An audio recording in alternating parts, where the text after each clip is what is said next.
Austin Reaves dropped 50 on the Kings, but with great help by the refs. Reaves, that's going to be a foul on Monk.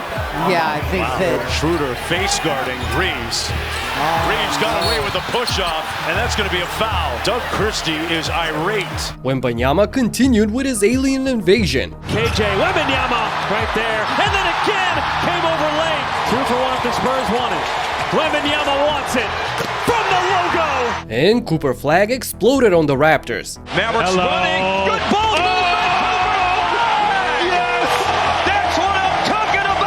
Last night was full of exciting moments, and we got a start in Sacramento, where the Lakers played without Luka, who's going to be out for a week with some injuries. And before we get into the controversy surrounding this game, first I gotta give praise to AR for balling out. Reaves with the basketball.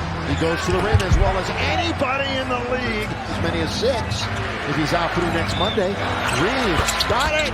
Yes, sir, Austin Reaves. Top of his head. Now he loses it completely.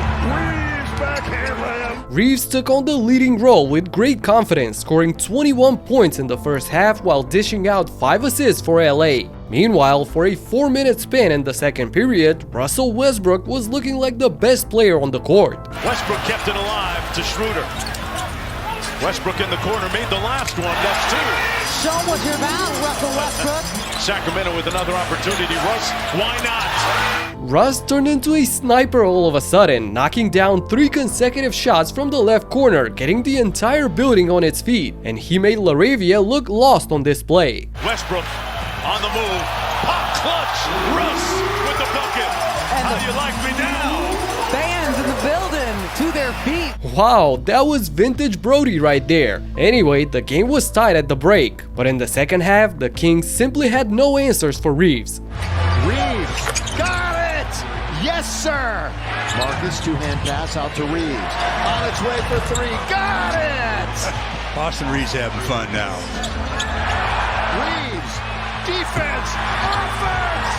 Austin went berserk, firing away long-range bombs, turning defense into offense, and doing everything he could for the Lakers. And things just escalated in the final period. Ayton tries to set a pick. Austin got it again! Walks in the game and knocks out a triple. Austin's got it again. Pull up. Does he have another? Give me another! He's cooking. A lot of road games coming up again. 9 out of 12 on the road. Reaves! There's some nights when the basket looks as big as a swimming pool. Stone Cold Reaves. Austin caught fire, drilling 3 straight shots from downtown. When a guy gets this hot, there's not much you can do about it, really. And the Kings couldn't do anything about the foul calls either. He kept getting all game long. Just look at these examples. Reaves, that's going to be a foul on Monk.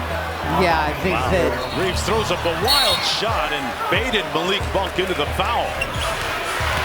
Levine trying to get around that screen. Reaves got into the lane and wreaked havoc, earning a trip to the free throw line. Some of these are insane. The Kings players are staring in disbelief, holding their hands on every whistle. Honestly, I haven't seen so many ghost fouls in a while. And with a 3-point lead for the Lakers in the clutch, check this out. Schroeder face guarding Reaves.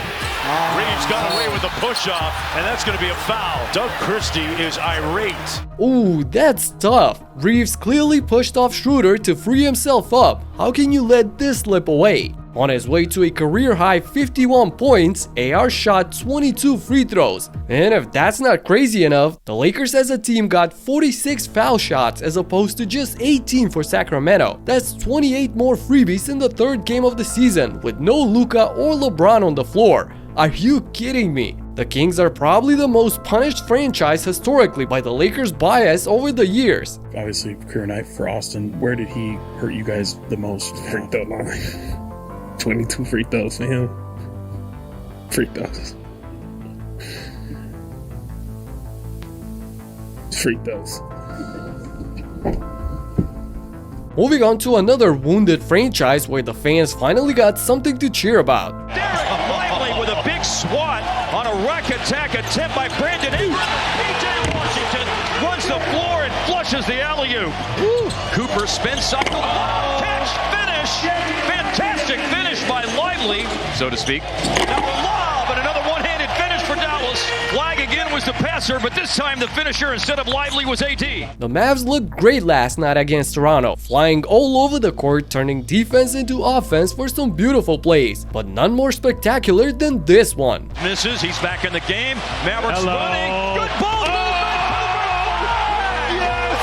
That's what I'm talking about. Get this man in space and watch him climb the mountain.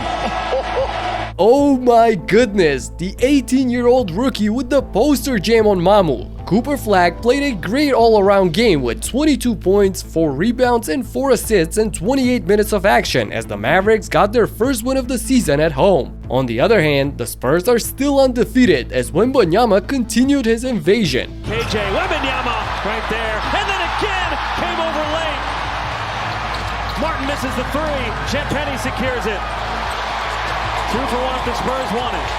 Wembanyama wants it from the logo. This is just ridiculous. 2 blocks on defense and then the logo 3 for Wemby. He's got the full package. Is it really too early for an MVP campaign? I know it's only 3 games, but 33 points, 13 boards, and 6 blocks per game is insane. He's become the first player ever to post 100 points and more than 15 blocks in the first 3 games of the season. Wow. Just wow. And LaMelo Ball and Miles Bridges were able to draw some oohs and ahs from the opposing crowd in Washington because LaMelo gets inside, flips it on the left hand. Get this game under control here. Miles Bridges, up diddly dee. Stolen away by LaMelo. Hornets with numbers. Another one. Alley-oop to Bridges. My goodness. LaMelo messed around and got a monster triple-double of 38, 13, and 13 in a rout of the Wizards. And the Timberwolves were hoping that they could do the same against the Pacers, especially after their hot start. Edwards, the answer. Happened when these two teams met in this building last season. Randall, bottoms. McDaniels the steal.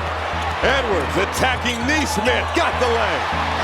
I gotta say, the throwback logo with the wolf on the court and the black jerseys are looking fire, but things didn't look too good for Ant as he was subbed out of the game and didn't return due to a hamstring injury. So it was Randall's time to shine. Randall going to work again on Siakam, he's in the zone. Randall with the smaller Neesmith defending, the fadeaway is automatic tonight. Randall. Pull up Jay. He's contributed on the last 12. With 20 points at the half, Randall single-handedly kept Minnesota in the game. And at the break, this Wolves fan got a chance to steal the spotlight for a moment. There you go. All right, half-court shot. Plenty of time. 15 seconds. Gotta stay behind the line. Yeah! He got it! He got it! The dude struggled from the free throw line and the three-point shot but banked in the half-court heave on the first try to secure the bag. And Julius made sure to secure the dub as well. Inside, puts it up and through. There you go. Randall up top. Driving on Jackson. 3 defenders around him. Counted and put him on the line. Julius has missed a couple of drives on that left side of the floor here this second half. Rudy Gobert will check in next dead ball. As Julius Randle gets 2 more. He has 29. Matters on this front end of a back-to-back. Here's Randle. Got separation. Pull up Jay. Good. 31 for Julius Randle. 31 points and 6 assists on 61% efficiency and the 7-point lead in the clutch. However, the Pacers got as close as 2 points at the end, but luckily for the home team, Jaden McDaniels found himself in the right spot at the right time. McDaniels spinning in the lane, got the layup! A broken play works out for Minnesota, and Indiana will call their final timeout. The Wolves get a 4-point lead, but the chaos ain't over yet.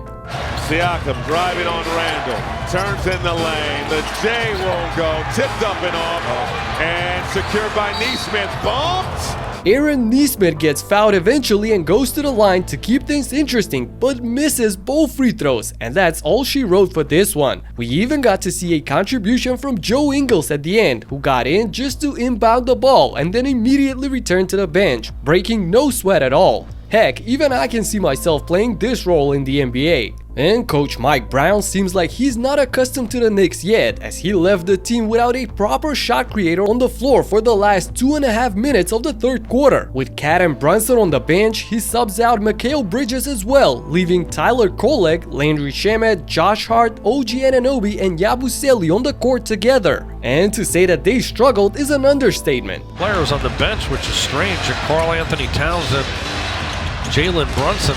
Strange not one of them's out there right now. Shamet missing out of the corner. Yabusele with the offensive rebound. He missed it. It was painful to watch on offense as Miami used the opportunity to go on a 9-3 run and secure a 7-point lead heading into the fourth, which they held on to and never looked back. Resting on the bench. Jaime! Oh, down the Jaime Highway for the contested field goal. 11 straight points for Miami and a 12-point lead. It's a 13-point Heat lead. Powell slipping in and scoring. Norman Powell right to Davion Mitchell. The wheels are coming off the Knicks bandwagon right now. Powell open three. Kaboom! Norman Powell led the Heat with 29 points and got their second win after demolishing the Grizzlies in Memphis a couple of days ago. Now we get to these two old pals, Giannis Antetokounmpo and Jaylen Brown, who are put into a similar position this season. A tough one, I might add. The Bucks played the Cavs last night and the Greek Freak balled out. 40 points, 14 rebounds, 9 assists, and 2 blocks. He was doing everything he could for Milwaukee, but they still lost the game. And the same goes for Jaylen, who went up against the Pistons all by himself. 41 points, 6 boards, 4 assists, but to no avail. His 3 teammates, Derek White, Peyton Pritchard, and Anthony Simons, combined for a disastrous 7 of 26 from beyond the arc. That's 27% shooting from the guys that should be your scoring boost. So Boston fell into an 0-3 hole. Man, it's going to be a long season for the Bucks and the Celtics. And last but not least, we got Kawhi Leonard, who did his due diligence against the Blazers. The Claw dropped 30 and 10 on 52% from the field for the second win of the season for the oldest squad in the league. Another spectacular day in the NBA, but I doubt that anything can be more exciting than two freaks of nature going mano-a-mano against each other. Wemby and Zion put on a show a couple of days ago, and I broke down the spectacle right here in this video. Check it out if you haven't, and talk to you in the next one. Peace out.